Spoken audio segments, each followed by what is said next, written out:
ప్రార్థన చేసుకుందాం. తండ్రి, మీకు వందనాలు నాయనా. మీ పాదాల చెంతకు మరొకసారి వస్తున్నాం. నేను ఇంతవరకు పాటలతో మీ నామాన్ని మహింపరిచాం.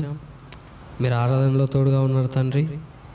నేను క్రిస్మస్ సందేశంగా కొన్ని మొదటి మాటలు నేను పంచుకొనుచుండగా ఆయన చెప్పుచున్న నాకును వినుచున్న వారికి ఆలోచించి అర్థం చేసుకునే హృదయాన్ని దయచేయండి తండ్రి. నాయన క్రిస్మస్ అంటే ఏంటో నేర్చుకున్న మీ మాటలు మీ పిల్లలతో చెప్పుచున్నప్పుడు నాయన మీ ఆత్మ సహాయం నాకు దయచేయండి. వినుచున్న వారికి ఆత్మ సహాయం దయచేసి ఆ మాటలను గ్రహించే హృదయాన్ని దయచేయమని ప్రార్థిస్తూ ఈ ప్రార్థన క్రీస్తు నామమున అడుగుచున్నాం తండ్రి, ఆమేన్. మంచిదండి.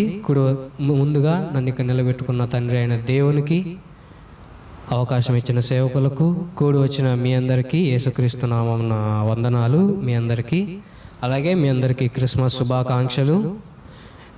తక్కువ మంది ఉన్నామని ఏం బాధపడకుండా, తక్కువ మంది ఉన్నా ఎంత ఎక్కువ నేర్చుకున్నామనే దాని మీద మీరు మీ దృష్టి పెట్టాలి. ఈరోజు క్రిస్మస్ సందేశంగా తక్కువ మంది ఉన్నారని బాధపడకుండా, ఉన్న తక్కువైనా ఎంత ఎక్కువ నేర్చుకుంటాము అనే దాని మీద మీరు మీ దృష్టి పెట్టి క్రిస్మస్ సందేశాన్ని నేర్చుకుందాం.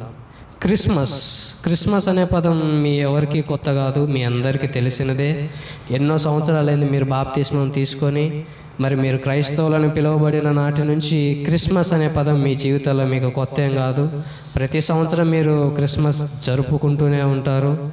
అయితే ఈ డిసెంబర్ నెల వచ్చిందంటే ఇక క్రిస్మస్ ప్రపంచవ్యాప్తంగా ప్రపంచ క్రైస్తవులందరూ క్రిస్మస్ అనే పండుగను 25వ తారీఖు వరకు జరుపుకుంటూనే ఉంటారు. మంచిగా ఘనంగా ఈ క్రిస్మస్ పండుగను జరుపుకుంటూనే ఉంటారు. ఇది మనందరికీ తెలిసిన విషయమే. మన దగ్గరే కాదు కానీ ఇంకా యూరోపియన్ అండ్ వెస్టర్న్ కంట్రీస్ అని మరి వేరే దేశాలు ఏదైతే ఉన్నాయో, అబ్రాడ్ కంట్రీస్ ఏదైతే ఉన్నాయో అక్కడ ఇంకా ఈ క్రిస్మస్ వేడుకలు ఇంకా బాగా జరుగుతాయి. క్రిస్మస్ వస్తుంది అనగా ఒక 30-40 రోజుల ముందే ఈ యూరోపియన్ అండ్ వెస్టర్న్ కంట్రీస్ అని ఏదైతే పిలువబడుతున్నాయో ఈ ప్రపంచ పటంలో అక్కడ ఈ క్రిస్మస్ వేడుకలు అనేది ఇంకా ఘనంగా జరుగుతాయి. మనందరికీ క్రిస్మస్ అంటే ఏం తెలుసు? మామూలుగా క్రిస్మస్ అంటే మనందరికీ ఏం తెలుసు? మామూలుగా క్రైస్తవులైన వారికంటే మనం కొంచెం బైబిల్ జ్ఞానం నేర్చుకుంటున్నాం కాబట్టి కొంచెం మీరు బిబ్లికల్గా ఆన్సర్ చెప్పవచ్చు. కానీ క్రైస్తవులని పిలువబడుతున్న చాలా మంది ఎవరైతే ఉన్నారో వాళ్ళకి క్రిస్మస్ అంటే ఏం తెలుసు అంటే, సాధారణంగా వాళ్ళ క్రిస్మస్ అంటే గుర్తొచ్చేది, వాళ్ళకి తెలిసిన క్రిస్మస్ ఏంటంటే క్రిస్మస్ అనే పండగ. అది క్రిస్మస్ అనేది ఒక పండగ. ఆ పండగ రోజు యేసుక్రీస్తు అని ఆయన జన్మించాడంట. సో ఆ క్రైస్తవులైన వారందరూ యేసుక్రీస్తు జన్మించాడు కాబట్టి వాళ్ళందరూ కొత్త బట్టలు కొనుక్కోవడం, ఇంటిని శుభ్రపరచుకోవడం, కేక్ కట్ చేసుకోవడం, ఇంటికి పెయింట్ వేసుకోవడం, ఇంకా ఆ రోజు మంచి ఆహారం వండుకొని ఆ రోజు తినడం, వాళ్ళకి తెలిసిన క్రిస్మస్ ఇదే క్రైస్తవులలో నామకార్థ క్రైస్తవులు ఉన్నారు, మందుబాబులు కూడా ఉన్నారు. ఈ క్రిస్మస్ పేరు చెప్పుకొని ఆ రోజు బాగా ఫుల్గా దాగి పడిపోయేటోళ్ళు కూడా ఉన్నారు. ఏంటంటే ఈరోజు క్రిస్మస్ పండగ, మేము ఈరోజే మంచిగా ఆనందంగా సెలబ్రేట్ చేసుకోవాలని ఈరోజు తాగే వాళ్ళు కూడా ఉంటారు క్రైస్తవులైన వారు. అంటే క్రిస్మస్ అంటే మనకి కొంచెం నేర్చుకుంటున్నాం కాబట్టి మనం బైబిల్ ప్రకారం కొన్ని చెప్పవచ్చు క్రిస్మస్ అంటే ఏందని. కానీ జనాలలో ఉన్న పాయింట్ ఆఫ్ వ్యూ ఏంటి? క్రిస్మస్ అంటే వాళ్ళకేం తెలుసు అంటే ఈరోజు యేసుక్రీస్తు పుట్టాడంట, లేకపోతే వాళ్ళ యేసు ప్రభు పుట్టాడంట. సో అందరూ వాళ్ళ ఇల్లు నీట్గా శుభ్రం చేసుకుంటారు, పెయింట్లు వేసుకుంటారు, కొత్త బట్టలు తెచ్చుకుంటారు, మంచి ఆహార పదార్థాలు తింటారు, మంచిగా కేక్ కట్ చేసుకుంటారు. ఇదే క్రిస్మస్ అని మ్యాక్సిమం 90% క్రైస్తవులకి క్రిస్మస్ అంటే ఇదే తెలుసు.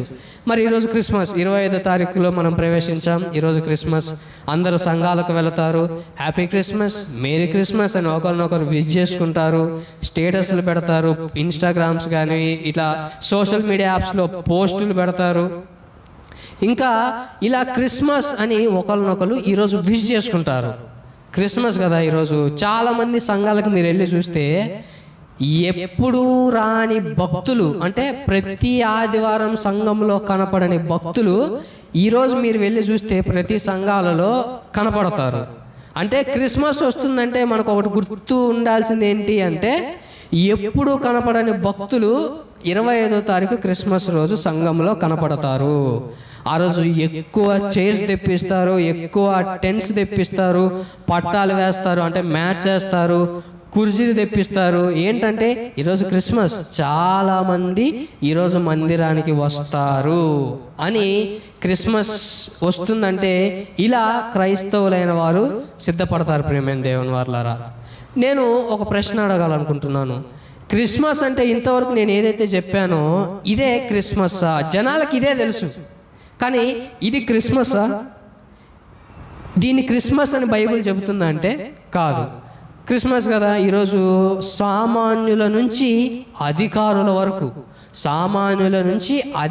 వరకు, ఈరోజు అందరూ Christmas, happy Christmas, merry Christmas అని వాళ్ళు మనకి ఈరోజు విషెస్ చెప్తారు. విషెస్ చెప్పి ఈరోజు క్రిస్మస్ వేడుకలు ఘనంగా జరుపుకున్నారు క్రైస్తవులు, క్రైస్తవ మతస్థులు అని మనల్ని పిలుస్తూ క్రైస్తవ మతస్థులని క్రిస్మస్ వేడుకలను వీళ్ళు బాగా జరుపుకున్నారు అని మనల్ని రేపు న్యూస్లో వేస్తారు. ఇదంతా 26వ తారీఖు న్యూస్ పేపర్ ఓపెన్ చేస్తే, న్యూస్ ఛానల్స్ ఓపెన్ చేస్తే క్రైస్తవులైన వారందరూ ప్రపంచవ్యాప్తంగా యేసుక్రీస్తు యొక్క జన్మదినాన్ని ఘనంగా జరుపుకున్నారు అని ఇదంతా న్యూస్లో వేస్తారు.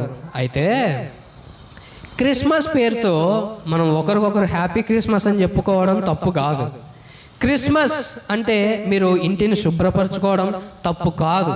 క్రిస్మస్ పేరుతో మీరు కొత్త బట్టలు తెచ్చుకొని కొత్త బట్టలు ధరించుకోవడం తప్పు కాదు.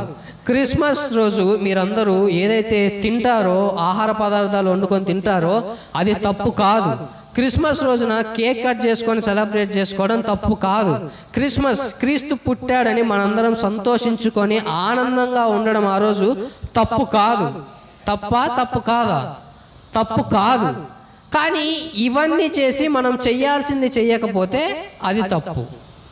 ఏది తప్పు అంటే అసలు యేసుక్రీస్తు ఈ లోకానికి ఎందుకు వచ్చాడు అది తెలుసుకోవాలి మనం.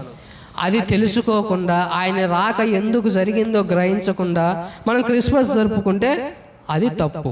ఆయన ఎందుకు వచ్చాడో తెలియకుండా ఆర్భాటాలుగా మనం మంచిగా రెడీ అయ్యి ఆ రోజు మంచిగా వండుకొని తిని ఒకరినొకరు హ్యాపీ క్రిస్మస్, మేరీ క్రిస్మస్ అని చెప్పుకుంటే ఆయన రాక పరమార్థం తెలియని మనం క్రిస్మస్ జరుపుకోవడం వ్యర్థం. అంటే క్రిస్మస్ ఎప్పుడు అసలైన క్రిస్మస్ అవుతుందంటే యేసుక్రీస్తు యొక్క రాక పరమార్థం, ఆయన ఎందుకు ఈ లోకానికి వచ్చాడో తెలుసుకొని దాని ప్రకారం మనం క్రిస్మస్ జరుపుకుంటే అది అసలైన క్రిస్మస్ అవుతుంది. మరి ఆయన ఎందుకు వచ్చాడు ఈ లోకానికి, యేసుక్రీస్తు ఈ లోకానికి ఎందుకు వచ్చాడో మీరు తెలుసుకుంటే అప్పుడు నిజమైన క్రిస్మస్. మీ ముందు కొన్ని విషయాలు నేను మీ ముందు ఉంచదలుచుకున్నాను.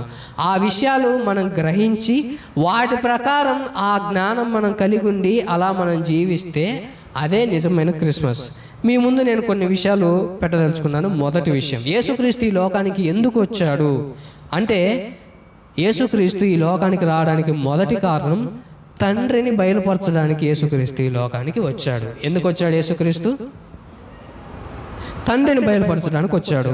మనందరం దానికి రెఫరెన్స్గా యోహాను సువార్త 1వ అధ్యాయం 18వ వచనం. యోహాను సువార్త 1వ అధ్యాయం 18వ వచనం. ఎవడైనను ఎప్పుడైనను దేవుణ్ణి చూడలేదు, తండ్రి రొమ్మున ఉన్న అద్వితీయ కుమారుడే ఆయనను బయలుపరచెను. అంటే యేసుక్రీస్తు లోకానికి రావడానికి మొదటి కారణం ఏంటంటే తండ్రిని బయలుపరచడానికి. దేవుడు అని ఆయన ఉన్నాడు, ఆయనను తెలుసుకోండి, ఆయనను బయలుపరచడానికి, ఆయనని ఈ లోకానికి చూపించడానికి యేసు ఈ లోకానికి వచ్చాడు. సో నేను మీ ముందు కొన్ని పాయింట్స్ ఉంచాలి అని అనుకుంటున్నాను. ఇది మొదటి పాయింట్. నేను తర్వాత మిమ్మల్ని అన్నీ అడుగుతాను, పాయింట్స్ రాసుకుంటే రాసుకోండి, లేదా ప్రతి ఒక్కటి మీరు మీ మైండ్లో ఉంచుకోవాలి. యేసుక్రీస్తు లోకానికి ఎందుకు వచ్చాడంటే తండ్రిని బయలుపరచడానికి. కారణం, తండ్రి బాధపడుతున్నాడు ఈ లోకంలో. తన పిల్లలైన వారందరూ ఆయనను గ్రహించట్లేదు, ఆయనను తెలుసుకోలేదు, ఆయనను నమ్ముకోలేదు. దేవుడైన నన్ను నా పిల్లలు మరచిపోయారు, కాబట్టి నా పిల్లలు నా దగ్గరికి రావాలంటే, నా పిల్లలు నన్ను నమ్మాలి అంటే ఎలా? ఒకే ఒక్క మార్గం, యేసుక్రీస్తు ఈ లోకానికి రావడం. ఆయన వస్తే, ఆయన తండ్రిని బయలుపరిస్తే తండ్రి అని నేను ఉన్నానని నా పిల్లలకు తెలిస్తేనే నా పిల్లలు నన్ను నమ్ముతారు. సో ఇదంతా జరగాలంటే జరగాల్సింది యేసుక్రీస్తు యొక్క రాక ఈ భూమి మీదకి. అలా యేసుక్రీస్తు ఈ లోకానికి రావడం జరిగింది. క్రిస్మస్ మనకు నేర్పించే సందేశం ఏంటి? క్రిస్మస్ ద్వారా మనం ఏం నేర్చుకోవాలంటే, క్రిస్మస్ అంటే అది దేవుని ప్రేమ. క్రిస్మస్ అంటే ఏంటి? దేవుని ప్రేమ. అది ఎలా దేవుని ప్రేమ అవుతుందంటే, మరి ప్రతి ఒక్కళ్ళు ఆయనను మర్చిపోయారుగా, దేవుణ్ణి ఎవరు ఆయనను తెలుసుకోలేదుగా, ఆయనను నమ్ముకోలేదుగా. అందరూ వాళ్ళ పనులు చేసుకుంటూ లోకానుసారంగా బ్రతుకుతున్నారుగా. పిల్లలు ఉన్నారు, పిల్లలు తల్లిదండ్రులు చెప్పినట్టు వినకపోతే తల్లిదండ్రులు బాధపడతారా, సంతోషిస్తారా? బాధపడతారు. తండ్రి కూడా బాధపడుతున్నాడు. అయినా మనమైతే తల్లిదండ్రులుగా కోపపడి వాళ్ళను కొడతాం, తిడతాం. కానీ తండ్రి మాత్రం కోపపడకుండా, మనల్ని ఏమీ అనకుండా, ఆయన అనుకుంటే దెబ్బకు మన ప్రాణాలు తీయగలడు మనం బ్రతికే బ్రతుకును బట్టి. అయినా ప్రేమిస్తున్నాడు. ప్రేమిస్తూ ప్రేమిస్తూ మనల్ని క్షమిస్తూ తన యొక్క ప్రేమను మనకు తెలుపుటకు యేసుక్రీస్తుని ఈ లోకానికి పంపించాడు. అంటే యేసుక్రీస్తు ఇప్పుడు ఈ లోకానికి వచ్చి తండ్రిని బయలుపరిచినట్టా లేదా? తండ్రి అని ఆయన ఉన్నాడు. ఆయన ప్రేమ, ఆయన ఆదరణ, ఆయన ఆప్యాయత ఈ లోకానికి వచ్చి యేసుక్రీస్తు చూపాడు. అందుకే నిన్ను వల్ల నీ పొరుగు అని ప్రేమించన్నాడు. ఒకవేళ అదే యేసుక్రీస్తు ఈ లోకానికి చెప్పకపోతే మనందరం ఒకరినొకరిని తిట్టుకుంటూ, కొట్టుకుంటూ, చంపుకుంటూ ఈరోజు మన పరిస్థితి ఎలా ఉండేదో మనకు తెలిసేది కాదు. కానీ మనం అలా ఏది చేయకుండా ఉన్నామంటే కారణం తండ్రి యొక్క లక్షణాన్ని దేవుడు యేసుక్రీస్తు ఈ లోకానికి వచ్చి మనకి చూపించాడు. ఏమని? తండ్రి ప్రేమమయుడు, మీరు ప్రేమ కలిగి ఉండండి, ఆయన ఆప్యాయత, ఆయన అనురాగాలు మీరు కలిగి ఉండండి అని తండ్రిని లోకానికి బయలుపరిచాడు. ఇది క్రిస్మస్ మనకు నేర్పిస్తున్న సందేశం. ఫిలిప్పు ఒక మాట అడుగుతాడు యేసుక్రీస్తుని. ఏమని అడుగుతాడంటే, యోహాను సువార్త 14:9 యోహాను సువార్త 14:9 ఫిలిప్పు ఒక మాట అడుగుతాడు. యేసు, ఫిలిప్పు, నేను ఇంతకాలము మీ వద్ద ఉండినను నీవు నన్ను ఎరుగవా? నన్ను చూచినవాడు తండ్రిని చూచి ఉన్నాడు గనుక తండ్రిని మాకు కనపరచమని ఎలా చెప్పుచున్నావు చాలు. ఇక్కడ మనం చదువుకున్న మాటలో ఫిలిప్పు గారు అడుగుతున్నాడు, ఊరికే తండ్రి తండ్రి తండ్రి అని నువ్వు అంటున్నావు, ఒకసారి ఆ తండ్రి ఎవరో మాకు చూపించు అని అంటే యేసుక్రీస్తు అంటున్నాడు, నేను ఇంతకాలం మీ వద్దున్న మీరు నన్ను ఇంకా తెలుసుకోలేదా? నన్ను చూసిన వాడు తండ్రిని చూచి ఉన్నాడు. అంటే ఇక్కడ మనం అర్థం చేసుకోవాల్సింది ఏంటంటే, నేనే తండ్రి అని యేసుక్రీస్తు చెబుతున్నాడంటే కాదు, నన్ను చూస్తే తండ్రిని చూసినట్టే. ఫర్ సపోజ్ మీకు కొన్ని ఎగ్జాంపుల్స్ చెప్తాయి ఈ మాట అర్థం కావడానికి. నేను చూస్తే అచ్చం మీ నాన్నలాగే ఉన్నావంటారు కొంతమంది. నేను చూస్తే అచ్చం మీ మమ్మీలాగే ఉన్నావంటారు కొంతమంది. అట్లనే ఇప్పుడు వాళ్ళిద్దరూ ఒకటేనా? వాళ్ళిద్దరూ ఒకటి కాదు, వేరు వేరే. కానీ లక్షణాలు ఉన్నాయా లేవా? ఏం చెప్పరేంటి? లక్షణాలు. పిల్లల్ని చూస్తే తల్లిదండ్రుల లక్షణాలు పిల్లలకు వస్తాయి. ఇప్పుడు ఆ లక్షణాలు పిల్లలకి తల్లిదండ్రుల యొక్క లక్షణాలు పిల్లలలో ఉన్నాయి. అలాగే యేసుక్రీస్తులో తండ్రి యొక్క లక్షణాలు ఉన్నాయి. ఆయన ప్రేమ, ఆయన ఆప్యాయత, ఆయన పరిశుద్ధత, ఇవన్నీ కూడా యేసుక్రీస్తులో ఉన్నాయి. అవే యేసుక్రీస్తు ఈ లోకానికి చూపించాడంటే తండ్రిని కనపడని దేవుణ్ణి యేసుక్రీస్తు ఈ లోకానికి వస్తూ ఆయన బ్రతుకులో, ఆయన జీవితంలో తండ్రిని బయలుపరుస్తున్నాడు. ఇది మొదటి విషయం. యేసుక్రీస్తు ఈ లోకానికి ఎందుకు వచ్చాడు? తండ్రిని బయలుపరచడానికి.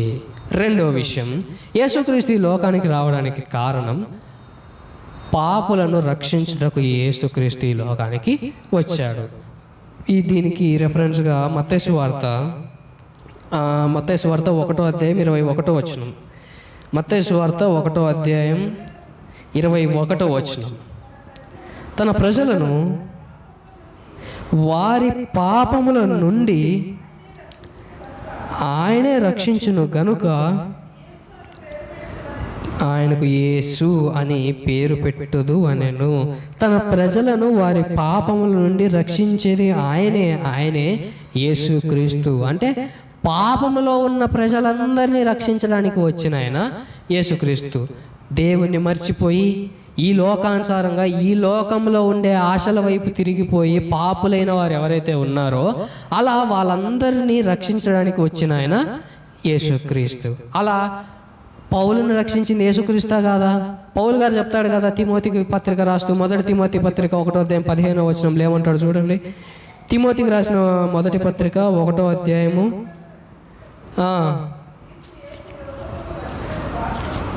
క్రీస్తు యేసు ఈ లోకమునకు వచ్చినను వాక్యము నమ్మదగినదియు పూర్ణంగీకారమునకు యోగ్యమైనదియునై ఉన్నది. అట్టి వారిలో నేను ప్రధానుడను.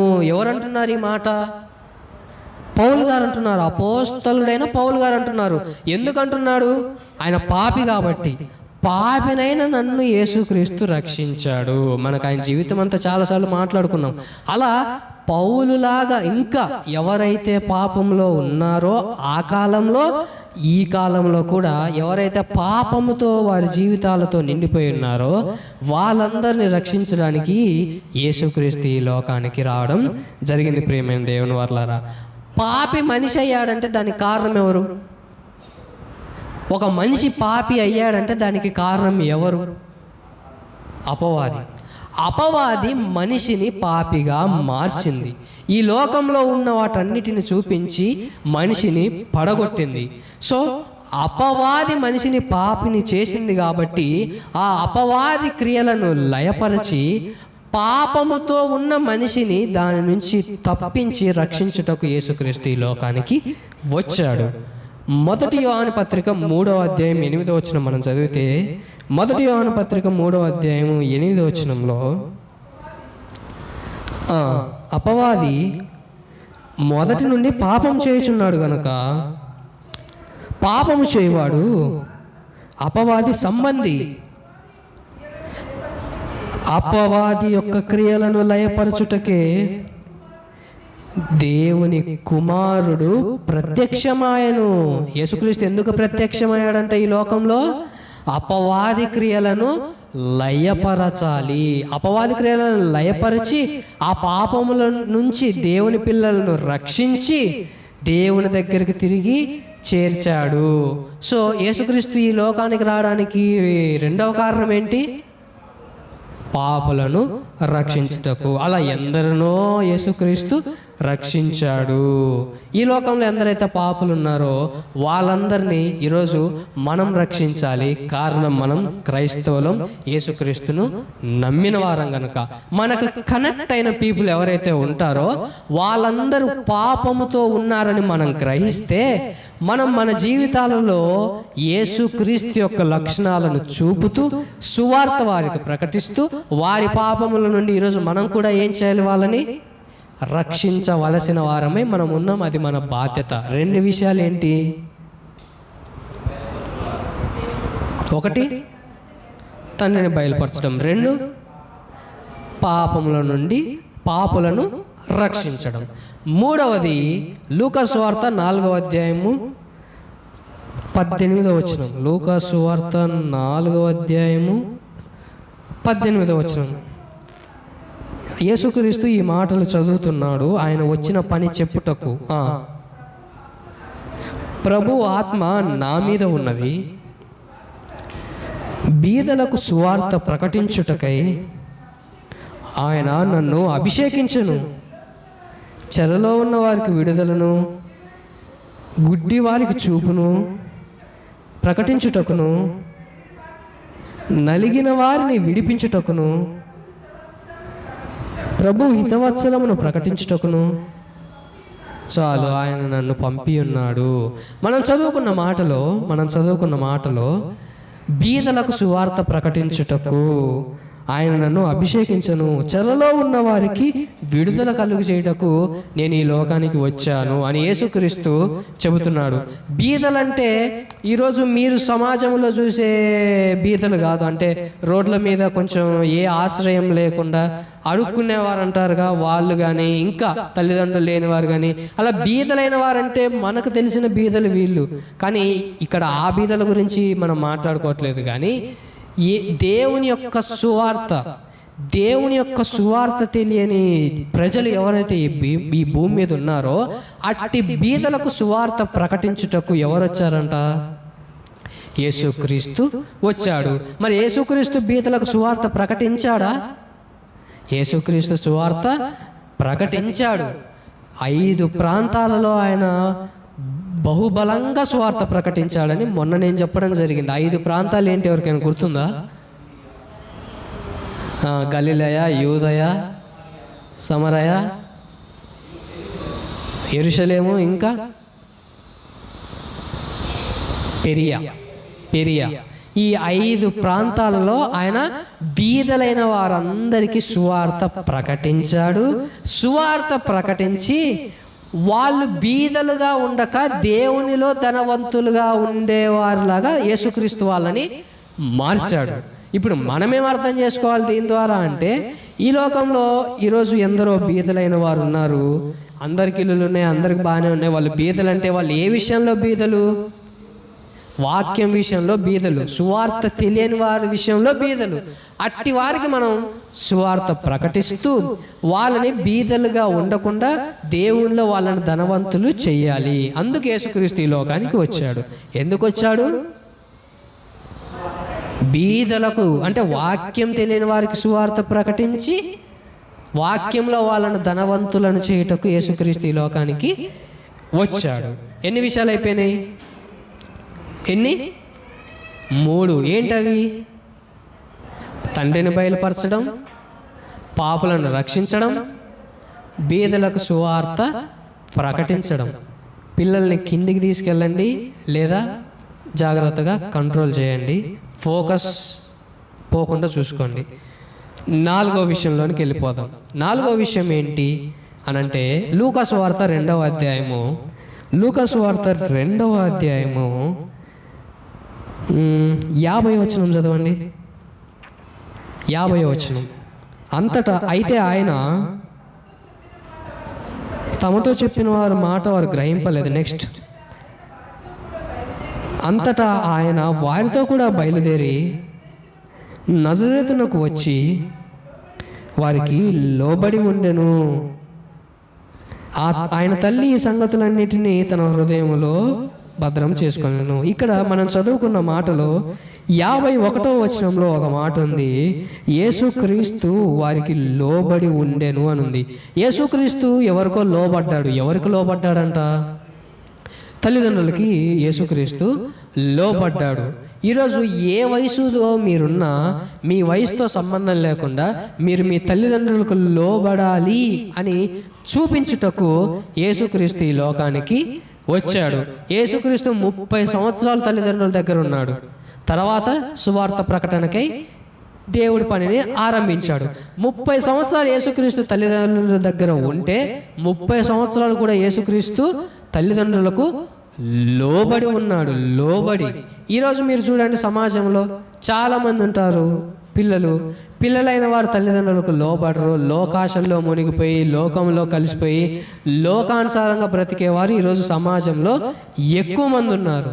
కానీ యేసుక్రీస్తును నమ్ముకున్న మనము ఎలా ఉండాలి అంటే తల్లిదండ్రులకు ఎప్పుడు లోబడుతూ ఉండాలని యేసుక్రీస్తు మనకి నేర్పించి వెళ్ళాడు. ప్రియమైన దేవుని వారలారా, మరొక మాట మనం చూస్తే యేసుక్రీస్తు ఈ లోకానికి ఎందుకు వచ్చాడు అని మనం చూస్తే మరొక మాటగా ఇప్పుడు మనం ఇందాక 4వ అధ్యాయం చదువుకున్నాం. 4వ అధ్యాయం 16వ వచనం ఒకసారి మీరు చదివితే 4వ అధ్యాయం 16వ వచనం, లూకా సువార్త 4వ అధ్యాయం 16వ వచనంలో తరువాత ఆయన తాను పెరిగిన నజరేతునకు వచ్చెను. తన వాడుక చొప్పున విశ్రాంతి దినమందు సమాజ మందిరంలోనికి వెళ్ళి తన వాడుక చొప్పున అని మనం చదువుకున్నాం. అంటే తన వాడుక చొప్పున అంటే అర్థం రెగ్యులర్ అని. ఏంటి? రెగ్యులర్, ప్రతిరోజు. యేసుక్రీస్తు ప్రతిరోజు కూడా సమాజ మందిరానికి వెళ్ళేవాడు. విశ్రాంతి దినం అయితే అసలు మానేవాడు కాదు, ప్రతిదినం వెళ్తాడు. విశ్రాంతి దినం కూడా యేసుక్రీస్తు సమాజ మందిరానికి వెళ్తాడు. అంటే చర్చికి వెళ్తాడు, సంఘానికి వెళ్తాడని అర్థం. ప్రియమైన దేవుని వర్లారా, సో ఇక్కడ మనం తెలుసుకోవాల్సింది ఏంటి? యేసుక్రీస్తు అంతటి వాడు నేను దేవుడిని, నేను సంఘానికి వెళ్ళకపోతే ఏమవుతుంది, నేను చర్చికి వెళ్ళకపోతే ఏమవుతుంది, వాక్యమే నేను కదా, ఇంకా నేను పోకపోయినా ఏం కాదు, నేను చెబితే చాలు అని అనుకోలేదు యేసుక్రీస్తు. ఆయన చెప్పేది ప్రతిదీ కూడా ఆయన బ్రతుకులో చూపించాడు. సమాజ మందిరానికి వెళ్ళాడు. ఈరోజు మన క్రైస్తవులం, ఈరోజు క్రిస్మస్, ఎక్కడా లేని భక్తులు ఈరోజు మందిరంలో ఉంటారు. ఎక్కడా లేని, ఎప్పుడు చూడని భక్తులు ఈరోజు సంఘంలో ఉంటారు. కానీ యేసుక్రీస్తు ఈరోజు ఒక్కరోజు మీరు సంఘంలో కనపడండి అని తన బ్రతుకులో చూపించాడా? లేదు. తన బ్రతుకులో ఆయన ప్రతిదినం సంఘంలో కనపడ్డాడు. విశ్రాంతి దినం అంటే వాళ్ళకి శనివారం, యేసుక్రీస్తు యూదుడు కాబట్టి వాళ్ళకి విశ్రాంతి దినం శనివారం, మనకు ఆదివారం. ప్రతిరోజు కూడా ఆదివారంన ఆయన సంఘంలో కనపడ్డాడు. మీకు అర్థమయ్యే భాషలో. ఈరోజు చాలామంది విశ్వాసులు ఉన్నారు, ఈరోజు కనపడతారు బాగా, ఇంకా మళ్ళీ 25వ తారీఖు వచ్చే సంవత్సరం దాకా మ్యాక్సిమం కనపడరు. మ్యాక్సిమం ఈస్టర్, గుడ్ ఫ్రైడే ఒకళ్ళు కనపడితే వీటికి కనపడతారు. తర్వాత సంఘముతో వాళ్ళకి పని లేదు. కానీ యేసుక్రీస్తు అలా ఉండాలని చెప్పాడా? లేదు. ఎలా ఉండాలని చెప్పాడంటే ప్రతి దినము కూడా, ప్రతి వారం కూడా సంఘములో మీరు కనపడాలి అని మనకు చెప్పాడు. ఎన్ని విషయాలు అయిపోయినాయి ఇప్పటికీ? ఏంటేంటి అవి? తండ్రిని బయలుపరచడం 2, పాపలను రక్షించడం 3, సువార్త ప్రకటించడం 4, తల్లిదండ్రులకు లోబడి ఉండడం 5. ప్రతి దినం మనం సంఘానికి వెళ్ళాలి. ప్రతి దినం, ప్రతి వారం కూడా మనం సంఘములో సహవాసం కలిగి ఉండాలి. ఇక చివరిది చెప్పి నేను ముగిస్తాను. ఈ చివరిది మీకు అర్థం కావాలంటే ఒక విషయం చెప్పాలి, అప్పుడే మీకు అర్థమవుతుంది. యేసుక్రీస్తు మొదటిసారి భూమి మీదకి వచ్చాడు, అది మనందరికీ తెలుసు. అందుకే ఈరోజు మనం క్రిస్మస్ చేసుకుంటున్నాం. ఆయన అసలు ఫస్ట్ సారి ఈ భూమి మీదకి రాకుండా డైరెక్ట్ రెండోసారి వచ్చి మనం పాపం చేసి ఉంటాం కాబట్టి మీరు పాపులు, మీరు పాపం చేశారు కనుక మీకు పరలోకం నేను ఇవ్వను అని యేసుక్రీస్తు మనల్ని అన్నాడు అనుకోండి, మనందరం అప్పుడు ఎలా మాట్లాడతాం తెలుసా? దేవా, శరీరంతో ఉంటే ఎంత నరకమో నీకు తెలుసా? శరీరంతో ఉంటే ఎన్ని కోరికలు ఉంటాయో నీకు తెలుసా? ఎంత శోధన ఉంటుందో నీకు తెలుసా? పాపము చేయకుండా ఏ నరుడు ఈ శరీరంతో ఉండలేడు, అది నీకు తెలుసా? నువ్వైతే ఆత్మగా వచ్చి శరీరంతో లేకుండా, శరీరంతో మేము పాపం చేస్తే మమ్మల్ని పాపులని, మమ్మల్ని నరకానికి పంపిస్తా అంటున్నావు. శరీరంతో ఉంటే ఎంత బాధో మీకు తెలుసా అని మనం యేసుక్రీస్తుతో మాట్లాడుతూ డిఫెండ్ చేసుకుంటాం, వాదిస్తాం. మనది రైట్, మనం చేసింది శరీరంతో రైట్ అని మనం యేసుక్రీస్తుతో మాట్లాడతాం. సో యేసుక్రీస్తు అట్టి అవకాశం కూడా మనకి ఇవ్వకుండా ఆయన శరీరం ధరించుకొని ఈ భూమి మీదకి వచ్చి ఈ మట్టి శరీరంతో బ్రతికి పాపం చేయని వాడిగా యేసుక్రీస్తు ఈ లోకంలో బ్రతికాడు. ఒక మాట మీరు చదవాలి, హెబ్రీ పత్రిక 4వ అధ్యాయం, హెబ్రీలకు రాసిన పత్రిక 4వ అధ్యాయము 15వ వచనం. మన ప్రధాన యాజకుడు మన బలహీనతల యందు మనతో సహానుభవము లేనివాడు కాడు గాని సమస్త విషయములలోనూ మన వలనే శోధింపబడినను ఆయన పాపము లేనివాడిగా ఉండెను. ఇప్పుడు ఈ మాట మీరు బైబిల్ కొంతమంది తీయట్లేదు. ఎందుకు తీయట్లేదో నాకు అర్థం కావట్లే.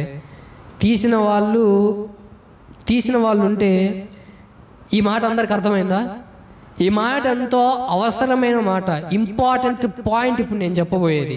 అందుకే ఈ మాట మీరు శ్రద్ధగా చదవాలి. మరొకసారి, మన ప్రధాన యాజకుడు మన బలహీనతల యందు, నేను చదువుతాను, మనతో సహానుభవము లేనివాడు కాడు గాని సమస్త విషయములలోనూ మన వలనే శోధింపబడినను ఆయన పాపము లేనివాడిగా ఉండెను. అంటే యేసుక్రీస్తు మట్టి శరీరంతో మనలాగే ఈ భూమి మీద ఉన్నప్పుడు మనం ఎలా అయితే పాపముతో శోధింపబడ్డామో యేసుక్రీస్తు కూడా అలాగే పాపంతో శోధింపబడ్డాడు. మరి మనం పాపం చేసిన వారంగా ఉన్నాము, యేసుక్రీస్తు మాత్రం పాపము చెయ్యని వాడిగా ఉన్నాడు. అది యేసుక్రీస్తుకి మనకి తేడా. అందుకే యేసుక్రీస్తు ఒక సవాల్ వేశాడు, ఒక సవాలు విసిరాడు, ఛాలెంజ్. ఏంటి అంటే అది యోహాను సువార్త 8వ అధ్యాయం 46వ వచనం. యోహాను సువార్త 8వ అధ్యాయం 46వ వచనంలో ఈ మాట మీకు ఆయన విసిరిన సవాల్ కనపడుతుంది.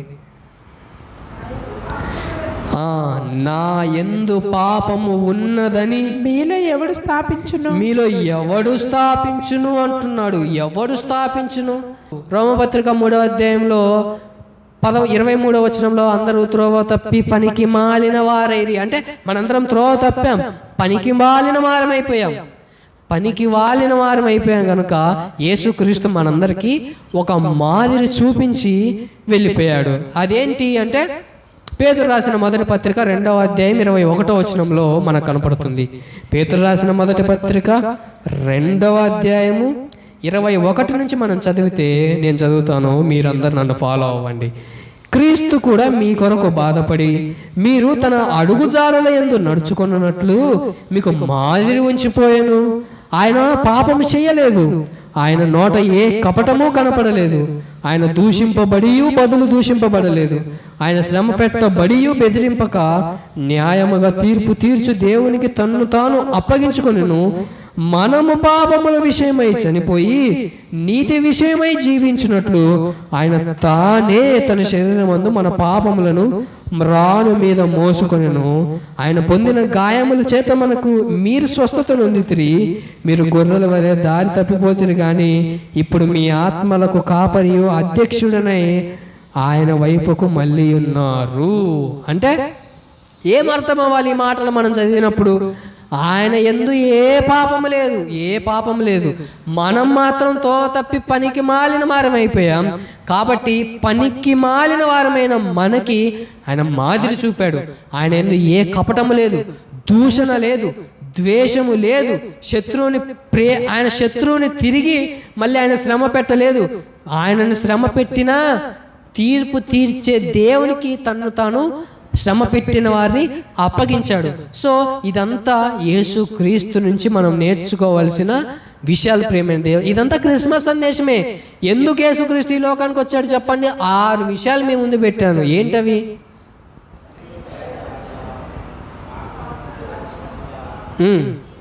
నేను చెప్పను, మీరు చెప్పాలి. నేను చెప్పడం అయిపోయింది. తల్లిదండ్రులకు లోబడి ఉండడం, ప్రతి వారం ప్రతి దినం సంఘానికి వెళ్ళడం, ఇంకా పాపము లేనివాడిగా బ్రతకడం. మొదటిది ఏంటి? తండ్రిని బయలుపరచుటకు. నెక్స్ట్ పాపులను రక్షించుటకు, బీదలకు సువార్త ప్రకటించుటకు, తల్లిదండ్రులకు లోబడి ఉండడం, ప్రతి దినం ప్రతి వారం సంఘముగా సహవాసముగా కనపడి ఉండడం. చివరిది పాపము లేని వారిగా ఆయన బ్రతికాడు. మనం కూడా అలా జీవించాలి. పాపం అంటే ఓన్లీ ఏదో చేస్తే పాపం అని కాదు. కపటం, దూషణ, ద్వేషణ, అలాగే శత్రువులను హింసించడం, ఇదంతా కూడా పాపం కిందకే వస్తుంది. ఇప్పుడు మనం చదువుకున్న మాటలు ఇవేవి కూడా మనలో ఉండకూడదు. ఇవన్నీ చేస్తూ మనం బ్రతికితే అదే నిజమైన క్రిస్మస్. అంటే యేసుక్రీస్తు పుట్టాడని క్రిస్మసా? యేసుక్రీస్తును ఆరాధిస్తే క్రిస్మసా? క్రిస్మస్ అంటే ఏంటి? క్రైస్ట్ అంటే యేసుక్రీస్తు, మాస్ అంటే ఆరాధించడం. యేసుక్రీస్తుని ఇప్పుడు ఇవన్నీ చేస్తే మనం ఆరాధించినట్టు కాదా? నేను అడుగుతున్నాం మిమ్మల్ని, ఆరాధించినట్టు కాదా? ఇది ఒక్కరోజుకు సంబంధించిందా, ప్రతిదినానికి సంబంధించిందా? ప్రతిరోజుకు సంబంధించి. అంటే ఇప్పుడు మనం ప్రతిరోజు క్రిస్మస్ చేస్తున్నామా లేదా? ప్రతిరోజు క్రిస్మస్ చేస్తున్నాం. సో ఈ సందేశాన్ని మీరు గుర్తుపెట్టుకొని ఈ క్రిస్మస్ను మీరు ప్రతిదినం జరుపుకోవాలి. ఇది దేవుని ఆశ, ఇది దేవుడు కోరుకున్న క్రిస్మస్. ఈ క్రిస్మస్ మీరు జరుపుకోవాలని కోరుకుంటూ ఈ మాటలు ముగిస్తున్నా. ప్రార్థన చేసుకుందాం. తండ్రి మీకు వందనాలు. నేర్చుకున్న మాటలు, విలువైన మాటలు, క్రిస్మస్ సందేశంగా మీరు కోరుకున్న క్రిస్మస్ ఏదో మీ పిల్లలతో చెప్పాను.